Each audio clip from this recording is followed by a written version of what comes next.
Hello people, this is an iPhone 6 and I only need to hit the home button to show you what this video is about.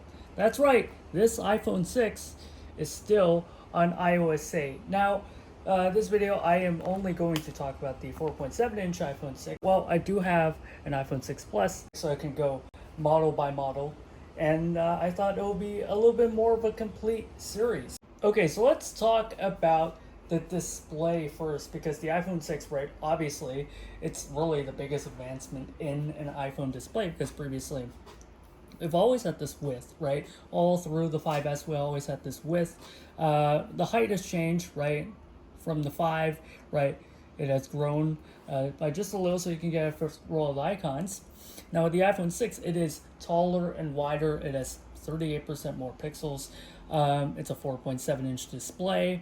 The same PPI, so you get more pixels, but it is wider and taller. But look at this 6-row app icon home screen, where it just doesn't look great, right? You see on the 5S right on the left that it's more square, right? So it just has these gaps vertically, and then there's like gaps like horizontally, right? It looks pretty nice. It looks pretty square. It's not perfectly square, but visually it looks pretty equal vertically and horizontally. You can see the grid icon, so it's a little more like a semi pseudo square grid, right? Look at this. Look at these gaps vertically. They do not look good. And in fact, on the iPhone 6 Plus, I'm just gonna give you a preview. They look a lot better. They look a lot more square. So really, it's just the iPhone 6 that doesn't look great, but it is a larger display, right? So this is 1136 by 640 on the iPhone 5S. So 1136, 640. This is 1334 by 750. This is, right, 38% more pixels, right? And it's just a bigger display. It also has these technologies like photo alignment, where the pixels are better aligned, and honestly just the display panel is better, so you get really a little better subpixel rendering. The black levels are better. It's just a more vivid display in general, and honestly just a much better display. And even back in 2014, I got myself a space gray iPhone 6. Unfortunately, I didn't charge it, so I can show you, but the exact same 4.7-inch size, and it just looks great. It's a great step up from the iPhone 4S. And yeah, I mean, it's just the big draw, right? Because we're going to talk about the design. The design of this thing is frankly, and a lot of people are going to agree with me on this one, and I do mean a lot of people, it looks hideous. So let's lock these phones, right? So, oh yeah, by the way, they've moved the sleep wake button to the side. It used to be, on the top. But yeah, let's take a look at the iPhone 5S, so we have like a bit of a frame of reference. So iPhone 5S, right, nice chamfer finish, has this boxy look, right? These precision micro drilled holes, right? Everything is pretty square. Everything is pretty, nice. And if you flip it over to the back, you get this polished Apple logo. You get this glass and aluminum design, okay? And then you get these really nice buttons on the side, these like circular buttons. Now, let's bring in the iPhone 6. As you can see here, that from the iPhone 5S and to the iPhone 6, they've made them longer, but weirdly enough, there's this divot. I don't understand why they created this little gutter, little kind of this indentation in the aluminum metal for these volume buttons. I guess to make them more flush. As you can see, they're not perfectly flush either, which is not something, flush is not something you want on buttons. You want to be able to feel them. So I don't really understand what the gutter is for. But they've made the buttons longer. And then if we go to the other side, right, you can see that, the SIM slot is in the middle, but you also get the sleep wake button on the side here, like that. Because, it's a larger phone, right? Instead of being at the top. But at the back is really the ugliest thing in the world. Ready? So previously on the iPhone 5S, you get this aluminum back with the glass trim piece right there. On the iPhone 6, oh my god, what is this? What is this? What is this? It's not even like a good pattern. It just kind of extends out. I'm going to explain to you why it's exactly this pattern. And honestly, you can see it on the iPad as well. You can see it's round. Everything is round, right? So instead of this boxy look, you get this like really rounded body. And then we're going to go back to the display later, but let's first look at the back, right? The camera, right, has a bigger microphone hole, has this like rounded True Tone flash. It's still a True Tone flash, you can still see it's a True Tone flash. But it is a rounded design, and you can see, what is this? What is this white antenna line thing? This plastic, it sticks out like a sore thumb. They're not going to paint it gold. I don't know why. And this Apple logo, I can just look closer. You can see it's a separate piece. You can see the gap in the Apple logo with the metal here, as opposed to the iPhone 5S. And see it's polished into the metal. So it's a bit of a difference here. Honestly, I quite like this on the iPhone 6 as well. But really, this is unsightly. These antenna lines are unsightly. And you might be thinking, well, that just matches up with the glass trim.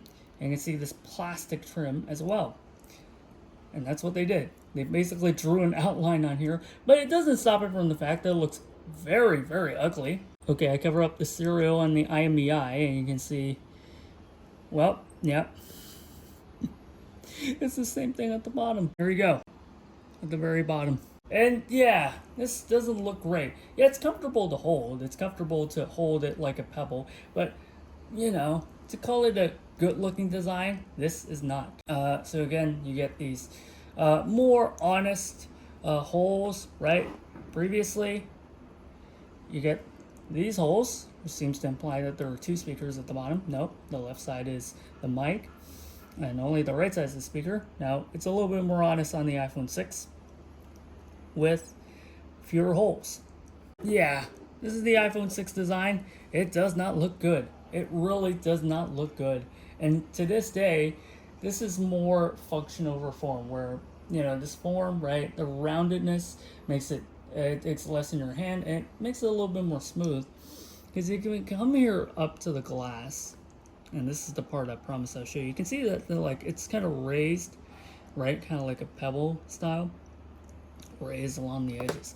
This is yeah, what they call the rounded cover glass to make it a little bit more comfortable to hold and use. And honestly, a lot of amenities in iOS 8 uses like this rounded display. So even like the swipe back gesture, it feels really nice when swiping in from the edge of the display. So a lot of things that are custom tailored to the 4.7-inch display. It is really the first 4.7-inch, first big display iPhone that Apple made. So a lot of it, even the design, is sacrificed to make the big display work. And honestly, I have some respect for it. You know what else is part of their effort trying to make this big display work?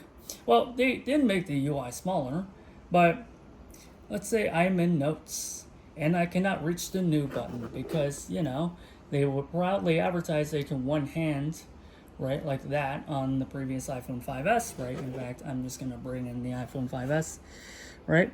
I can one hand this. I can reach all corners of the display with one hand.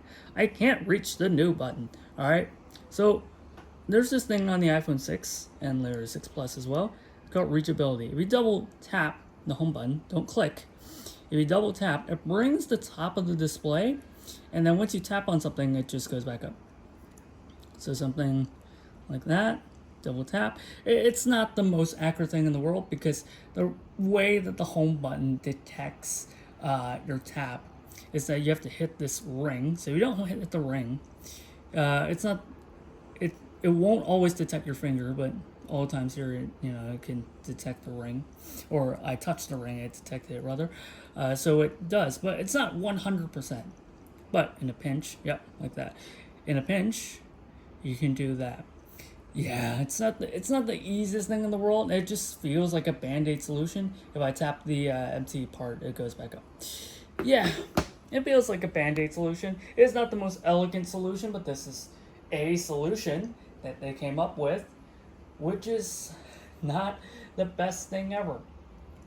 Okay, so we gotta take a look around iOS 8 a little, right? So we do have Apple Pay, which is a thing that they introduced with the iPhone 6 and 6 Plus. So they have an NFC radio here to facilitate Apple Pay, and of course, I don't have an actual credit card on here, so I can't show you. Neither do I have a payment terminal, so you're gonna have to trust me on this. You know, Apple Pay's only been out for 7 years now. Why did my brain think it was still iOS 15 time? No, we're on iOS 18, so it's been out for a decade. Holy cow. It's been out for a decade. So I already know what Apple Pay is. But of course, later there's the Apple Watch. This is iOS 8.2, by the way. So it has the Apple Watch app as well when it launched later in 2015. Yeah. But honestly, iOS 8, there's nothing really spectacularly different. In the app switcher, you can see here that there is a contacts menu. There you go. No recent contacts. That's literally all they did. But it's basically iOS 7 all over again, right? They really poured most of their effort into trying to, make a big display iPhone. And, if there's one thing that they can keep consistent and familiar, it's the overall user experience. But they did improve the camera quite a bit. So the camera, here in the settings, you can see that there is a 60 frame per second option. Now first for the iPhone. So if I tap that, I click the home button, and then I go back to the camera. That's right, you can see that there is a 60 frame per second little signifier here. And that signifies that it is 60 frames per second. So let's take a video. Ooh, 60 frames per second. 60 frames per second. And I'm going to unlock this iPhone, 60 frames per second. Yeah, it's pretty smooth. And honestly, you can see the 60 frames per second. You can see that it's pulling a lot more frame rate directly from the viewfinder at all. So there you go. That's the 60 frames per second. I also get 240 megapixel slow-mo. There you go, right? You can see at the very top here. I'm not going to shoot you a video just to show you this because honestly, it's pretty hard to do great slow motion. You just have to take my word for it. But it's not 1/8 speed. So instead of a quarter speed, it's not 1/8 speed. So it's still 30 frame per second video, right? But 240 frames per second in it means that you get 8 times slower video when you play it back at 30 frames. Yeah, there's also continuous autofocus. So if you're in a video, right, so I can focus, right, a little bit on my hand, and then let's see if it continuously autofocuses. No, it doesn't. But okay, sorry, it was my phone. You can see here, right, it focuses on my hand, and it focuses back on the display. There we go. There's continuous autofocus. Right there, I show you. I will keep that blooper part in because it's funny and I like it that way. But really, the iPhone 6 really is just the iPhone 5S experience user-wise, iOS experience user-wise. But of course, right, the big hidden lead is, the buried lead is the bigger display, is the 4.7 inch. And honestly, a lot of people at the time prefer the 4.7 inch. It's just a good size to hold and use, and it's very, very nice. So yeah, it also has, of course, the A8 chip, right? It has, right, a new 8 megapixel sensor. Of course, the display has been improved, but you already know that. Also, too, it's so thin. This is actually still the thinnest iPhone ever made. This is 6.9 millimeters compared to 7.6. There you go. 7.6 for the 5S, 6.9. Nice. For the iPhone 6. The thickness is different from the 6 to the 6 Plus, so they're two different thicknesses. And I'll explain to you exactly why that is, even though it does not prevent its bigger sibling from some scandals that people still remember to this day. But yeah, this is the iPhone 6, right? Running iOS 8. Separate video on the iPhone 6 Plus. I should probably have a card somewhere to bring you to that 6 Plus video, because the 6 Plus, there's a lot more to the 6 Plus than just the bigger iPhone 6. So I'll see you there.